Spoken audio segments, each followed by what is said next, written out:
Fast forward a couple weekends to Baptism Sunday. And I'm going to start crying, who spontaneously walks up from the crowd? This girl.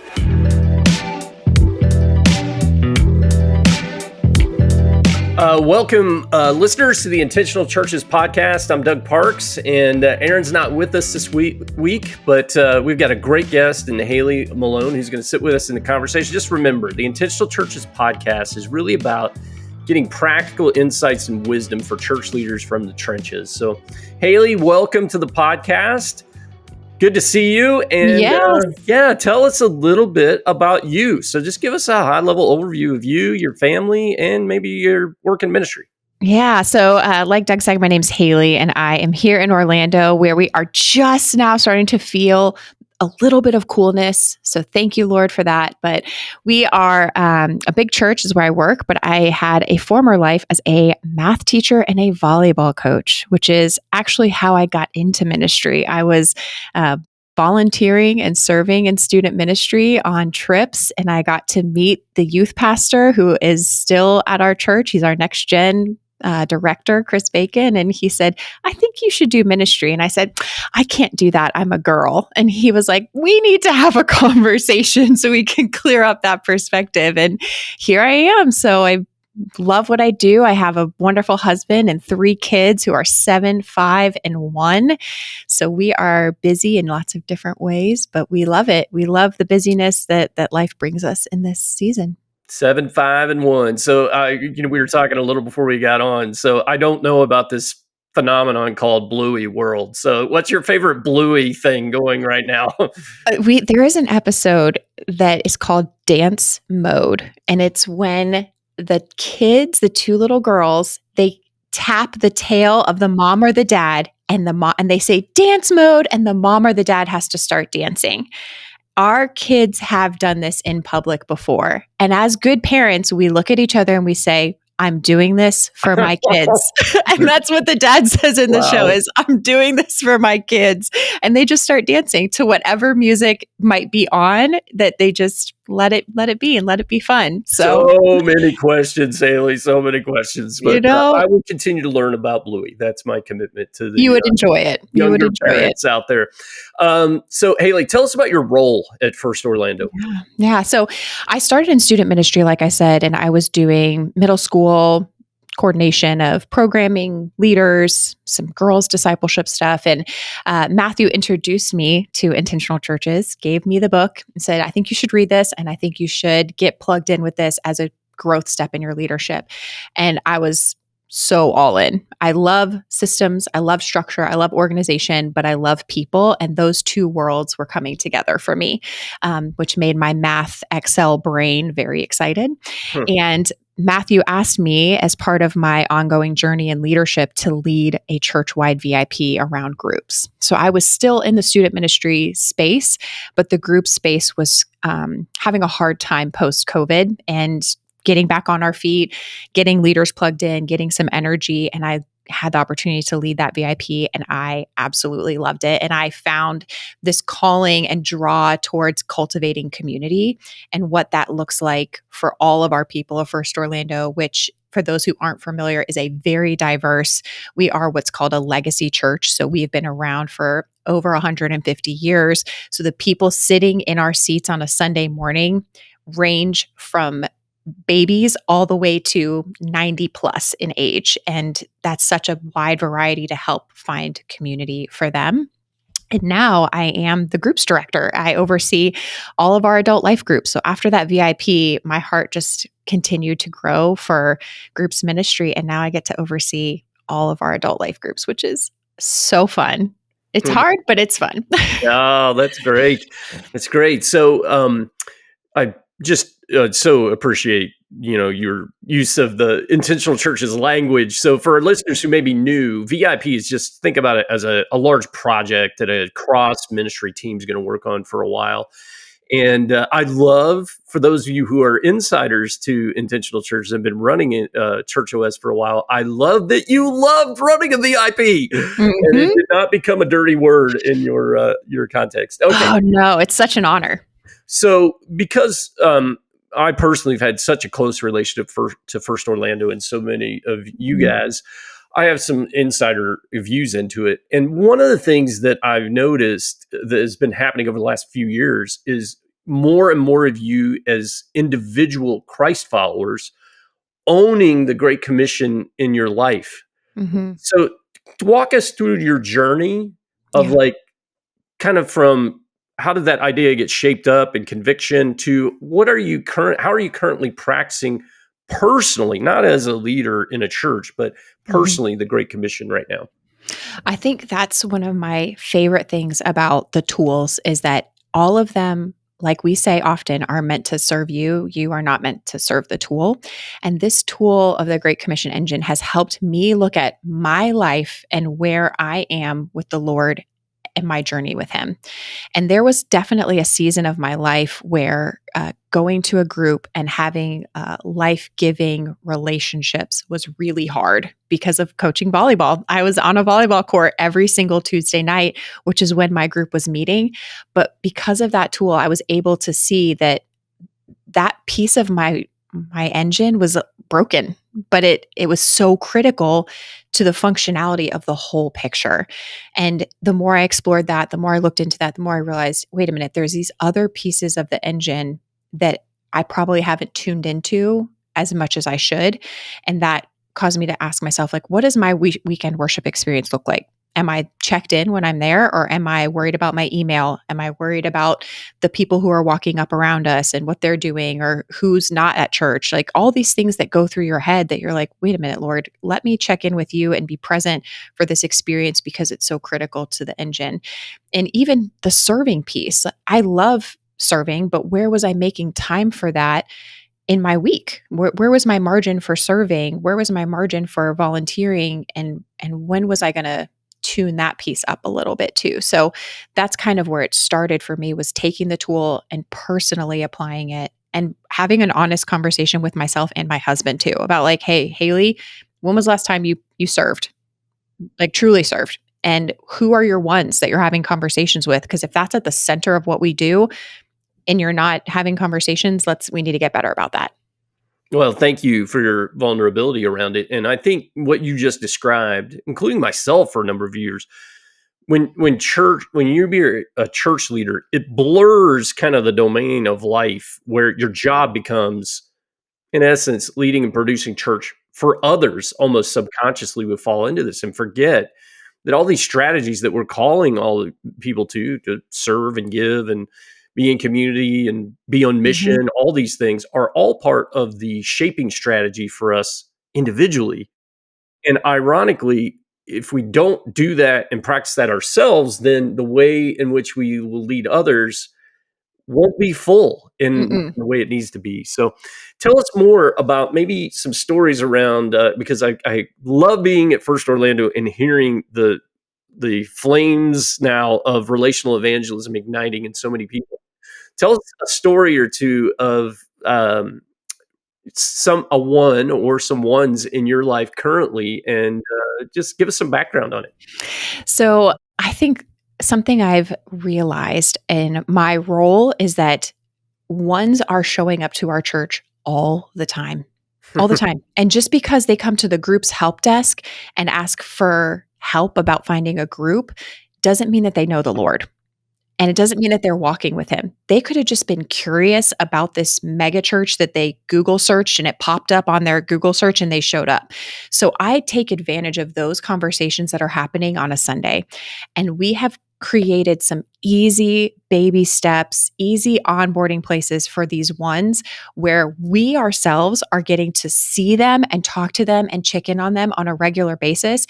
We know their name. We know who their kids are. We know what time they come and how they come. So there's a specific girl, I'm not going to say her name just out of protection for her, but there's a specific girl that showed up one weekend and she was asking about a group. And I said, "Tell me about yourself." And she said, "Well, I take the bus here and I take the bus after a full night of work, and I've got my 2 kids with me. And I said, wow. And she's got all of her stuff with her. And she said, I would love to put them in kids care, and I would love to be in a group since I'm here, and I would like to go to the service too. And I was like, awesome. So I knew she needed to go to our Belong class, which is our baby step after our Connect experience, our Discover First Orlando experience. Like, that's the baby step for groups, is to go to a class called Belong. It's a very entry level class where they're just getting to know people, and it makes that gigantic room feel so much smaller. So we get her plugged in at this group. We strategically place her at a table with leaders that are going to be intentional with her and love her and ask her about her life, but also give her space to be vulnerable and share. And she starts consistently coming. I mean, so consistent. Every weekend, she's here, she's checking in, she's bringing her kids. They're being loved on because they're loving kids ministry. Our kids team is telling me, like, hey, did she show up? She came and dropped the kids off. Is everything? She's here. We're good. She's here. And the more we start having conversations with her, the more she starts asking us about the Bible and faith and where she can go for resources and how she can learn more about specific topics, because we've made this space safe for her. Fast forward a couple weekends to Baptism Sunday. And I'm going to start crying. Who spontaneously walks up from the crowd? This girl. And I immediately text my coworker, Bree, who's been talking with her alongside me and just encouraging her. And I said, you got to go down there and baptize her. You got to go. I said, wherever you are, you got to come with me right now. She's going to get baptized. And we both run up and celebrate her and hug her. And the life journey that this sweet mom has been on, who meets what we would call the background of R1 for our church, is now being baptized. And now she wants to get further plugged in, and she wants to be in spaces where she's being mentored. I mean, the doors just opened for her because we saw her for who she was, and we met her where she was, but we also knew where she needed to go.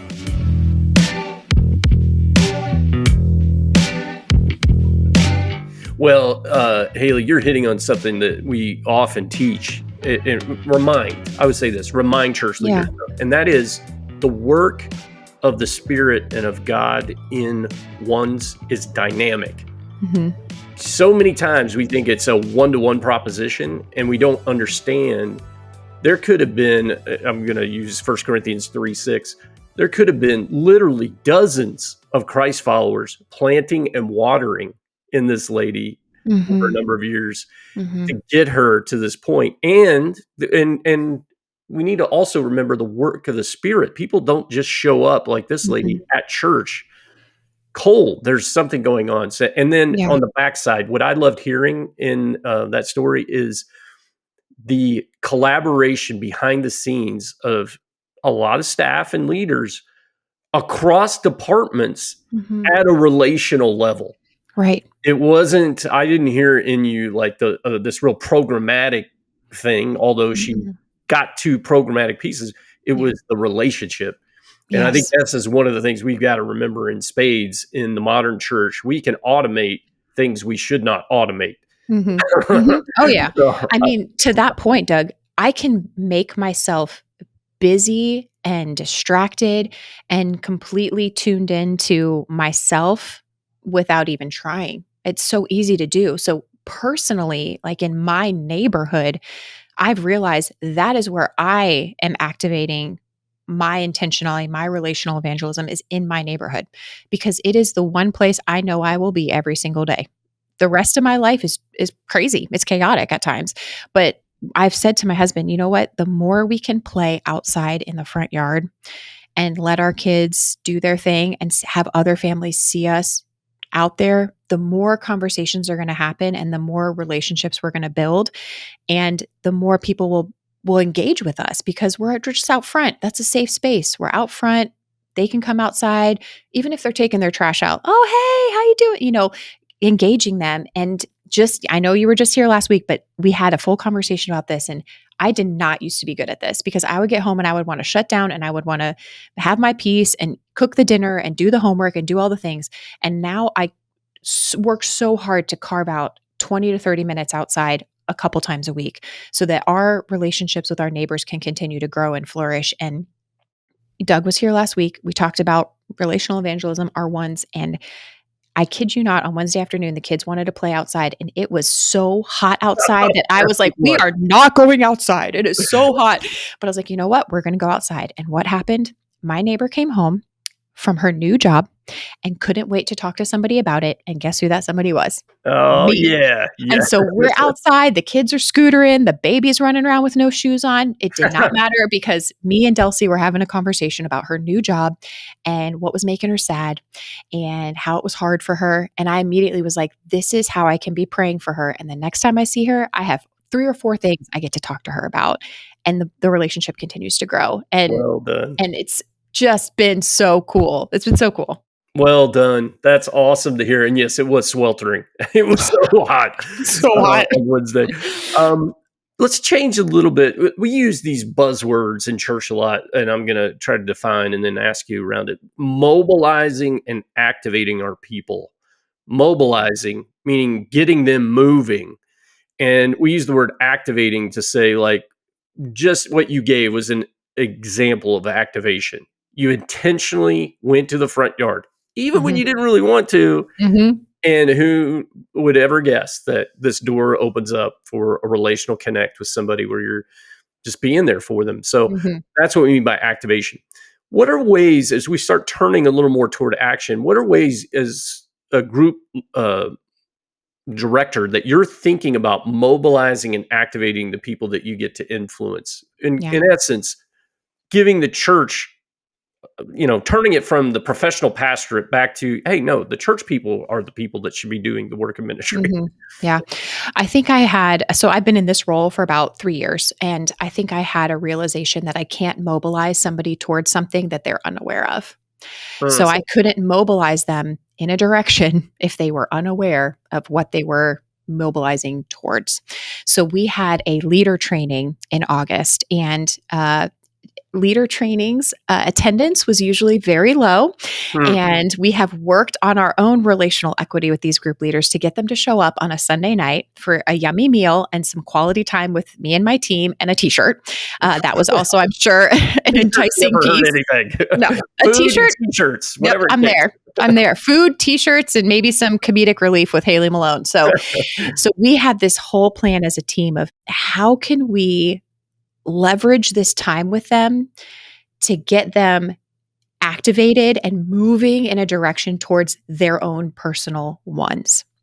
And we immediately were like, oh, the IGP process tool. We can go through that, the overview tool, and we can have them customize it to their group. So we called it a dream guide. We gave them a dream guide where they could go back to their group and they could talk about discovering their journey. And we put some questions on there. So what's your journey been so far with your group? When did it start? How has it evolved throughout the duration? Then design. What successes and challenges is your group seeing? Write those out. Organize. What are your priorities? What are your goals? What do you want to accomplish this next season as a group? And then activate. What are your next steps that you're going to take to activate that? And all of our groups are on such different pages as a group. Some are brand new, some are women's, some are men's, some are empty nesters and they're like looking for more things to do. So there's just such a wide variety that this tool that we adapted from the toolbox that, Church OS and Intentional Churches gives us to make it a way for them to assess where they're at and then take their next right steps. But we didn't stop there because I was like, guys, we have got to talk to them about their own personal one. I kid you not, before the words even come out of my mouth, one of our senior leaders, he's been leading a group for many years, active member of the church, was on church staff at one point. He stands up and he starts talking about what he did in his group. And I'm like, oh, please tell us more. What did you do in your group, Bob? And this is a room of 150 people. And he says, I asked everyone in my group to write down who they knew that did not know Jesus, aka your ones. He didn't use the language, but he did it. It was like in his mind that this is a necessity for my group. They all wrote down names, and he said from his life group alone, I think he said they had over 47 people that they were all connected to that did not know the Lord. And I was like, Bob, I love that you're asking them these questions and that you're praying for them as a group. And I said, and you have just initiated us into our next activity of Who's Your One card. And I had this little bag on the center of the table that had these cards in it that said our motto on the front, the belong, believe, become, which is a whole nother topic, but on the back it said, who is your one? And I asked each of them to take one of those cards and to think about that person who they know does not know Jesus, but they want them to be sitting next to them at Christmas service. Because we have from August till December to make that happen.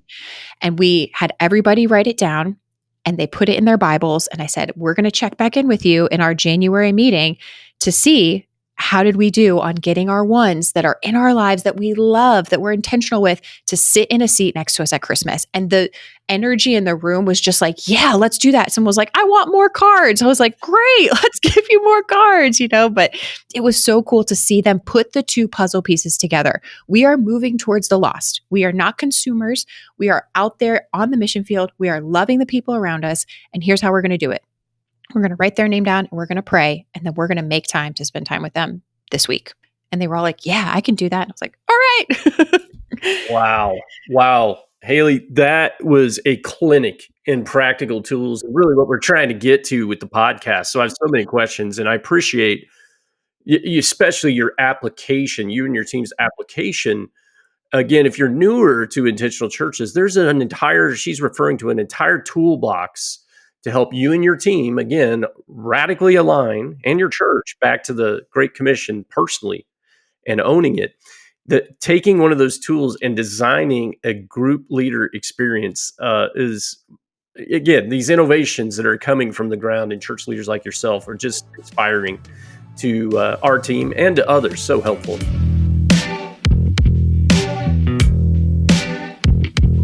So first off, tell me again the secret sauce. You said you had 150 leaders or so in the room to getting 150 group leaders to show up, because that doesn't happen very often. So no. I know it wasn't food in a t-shirt. That no. is secondary. How did you get 150 then? I had to start at the beginning. So when I first took this position, I knew that my relationships with people was going to be what won them over to the big asks we were making. It's all about being present, being available, and just showing up for them every chance I could. So that's checking in on Sundays. For those of you that have Sunday groups that meet, you might call them Sunday school, you might call them, classes. We have so many of those that are meeting on our campus, especially post-COVID because of childcare availability. And honestly, people just feel safe at the church. So we have tried to make space for everyone who wants to meet on a Sunday that they can meet on a Sunday. But that's me knocking on their door. Hey, do you guys need anything? How's it going? You doing okay? Okay, let me know if you need something, because there was a season that they didn't have anybody checking in on them. Not because that was what was intentional.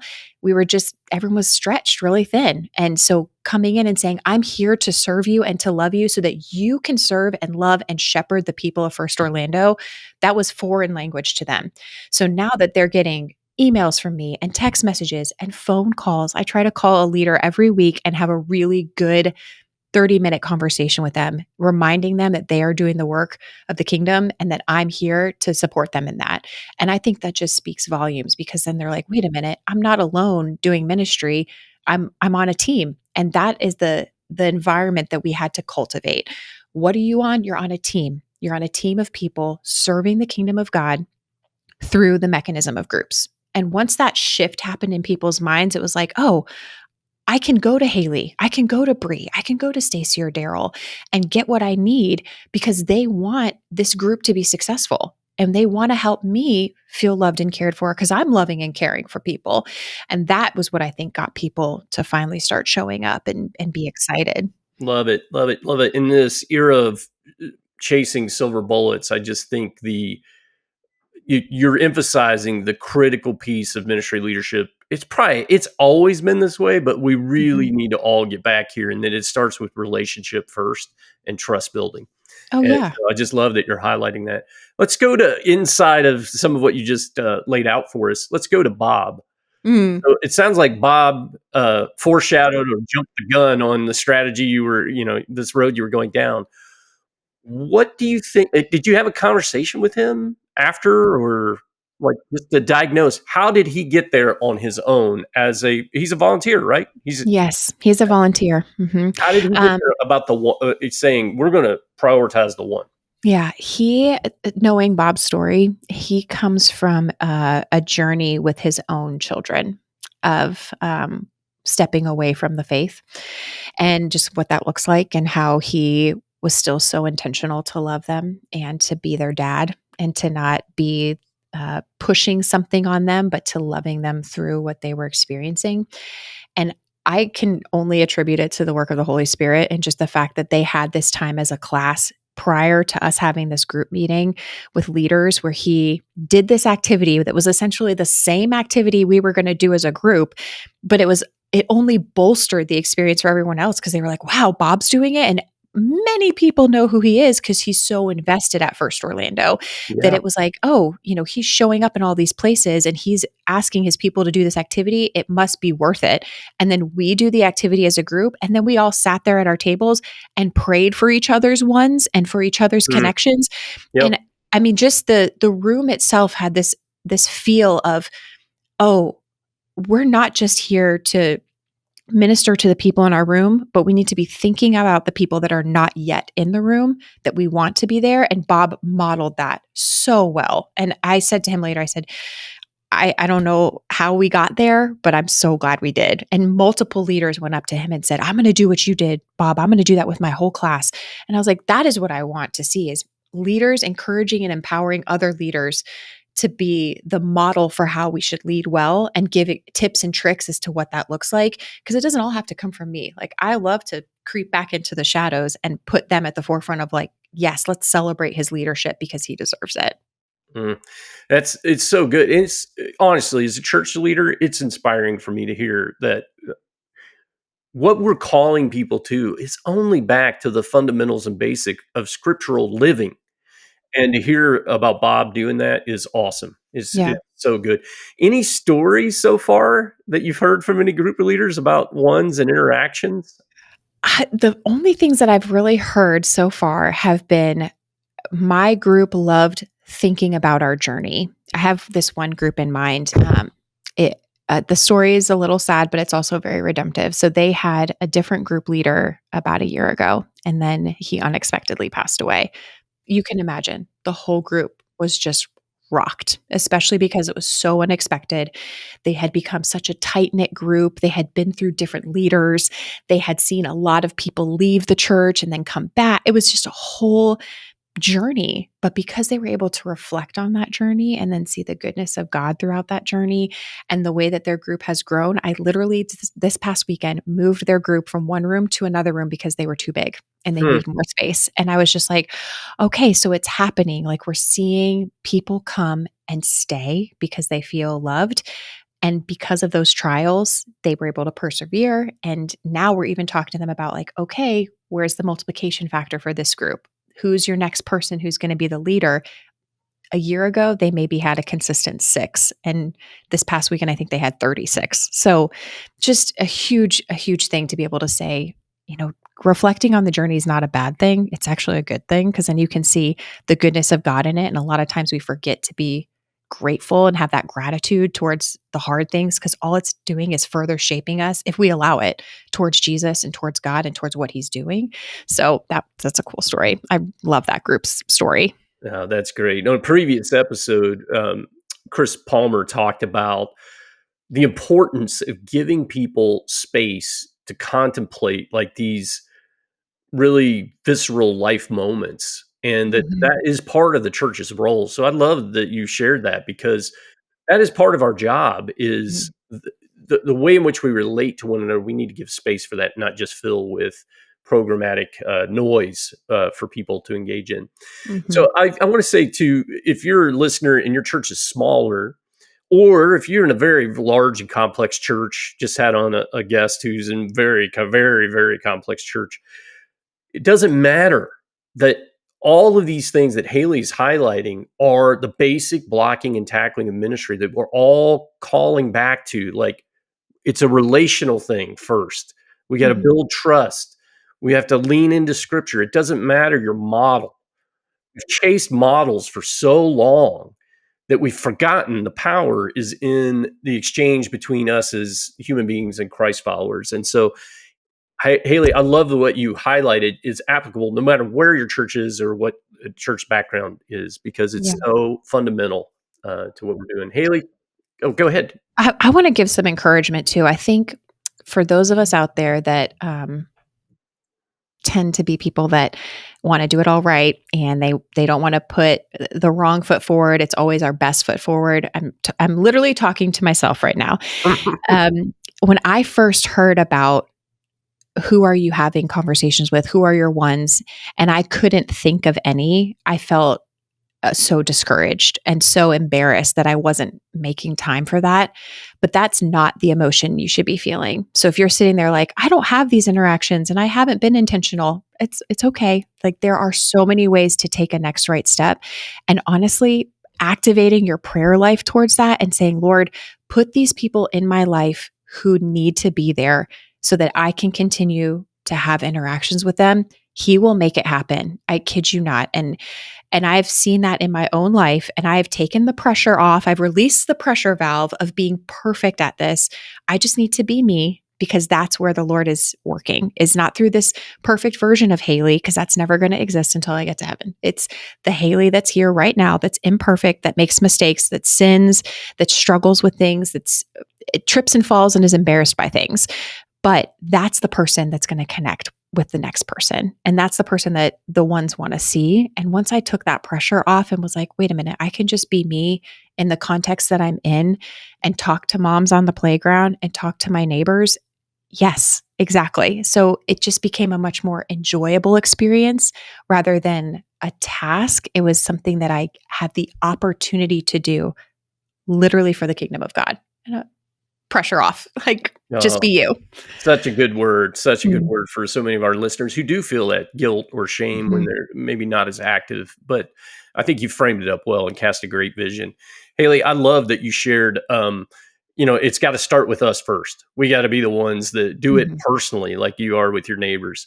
Yeah. And then I love this highlight of, we have to think about it. If you're lead a ministry team, whatever your role is in the church, we have to be moving them towards something. Mhm. And the way that you summarized that was just super, super helpful. And then the last piece that really stuck out to me is this, again, this drumbeat of relationship, relationship, relationship. The Mhm. church is an inner working of relationships, not an institutional brand, if you will. Yep. So, Haley, Yep. thanks so much for being on with us this week. Appreciate just incredible insights. Grateful. Yeah, you got it. Happy to be here. Great. Listeners, thank you for joining us. And we just want to highlight on the podcast, if you're newer to intentional churches, we have a free ebook that you can download. It's about a 15-minute read. You can use it with your team. There's some tools in there that's going to help you move more towards some of this aligned stuff that Haley's been talking about today. Just go and download that free ebook at intentionalchurches.com/podcast. Thanks again for listening this week, and we'll be with you next week.